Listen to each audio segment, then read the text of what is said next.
This is an informative essay on the history of Henry VIII of England and how he had a role in starting the Protestant Reformation.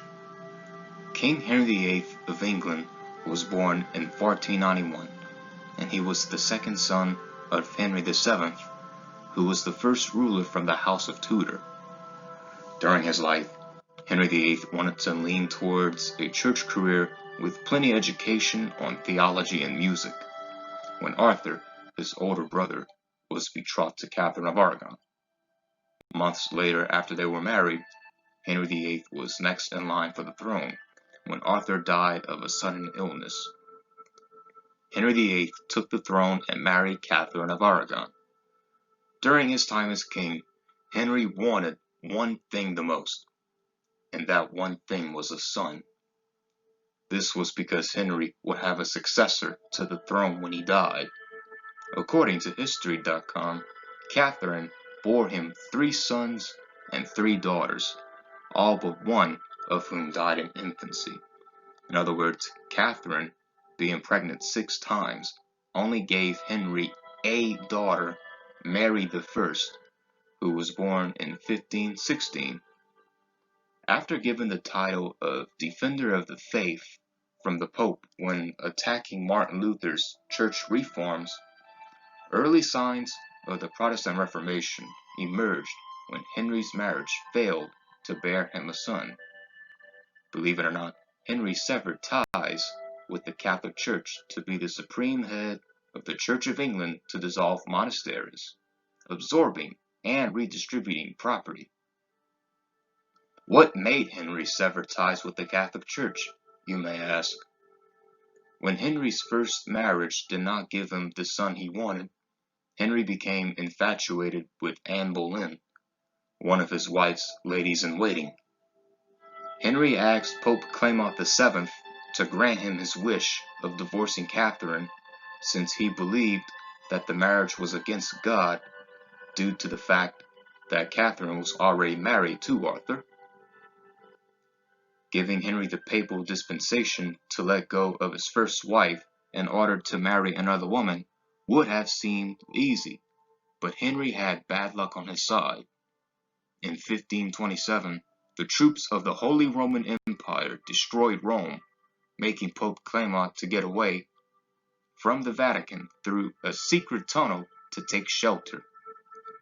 During this crisis, the title of the Holy Roman Emperor belonged to King Charles V of Spain, the nephew of Catherine of Aragon. Clement VII was not inclined to grant Henry the divorce he wished for, but he also did not want to deny Henry. Knowing this, Clement negotiated with Cardinal Thomas Wolsey, the king's minister, causing Henry to become increasingly mad as this negotiation went on for years. This Reformation was unlike any other because the Protestant Reformation did not result from any kind of religious reasoning. It all started because of a hissy fit. I don't know about you guys, but I think Henry had a 2-year-old mind trapped inside an adult body because of the temper tantrum he threw.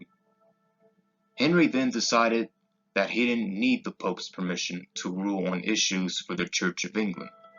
Clergymen Thomas Cranmer and Thomas Cromwell were on Henry's side. As a result, Henry's divorce from Catherine was granted. In 1533, Anne Boleyn, pregnant at the time, was crowned the Protestant Queen of England. Shortly after, their daughter Elizabeth was born. Elizabeth was named his heir, since Mary was seen as illegitimate. Within the same year, monasteries of England were closed, and most of them were sold off to add to Henry's wealth. In 1534, the Parliament's passage of the Act of Supremacy set in motion the break of the Catholic Church, making Henry the supreme head of the Church of England. When discovering that Anne Boleyn failed to give him the son he has been wishing for, Henry fell for another lady-in-waiting. This lady was Jane Seymour.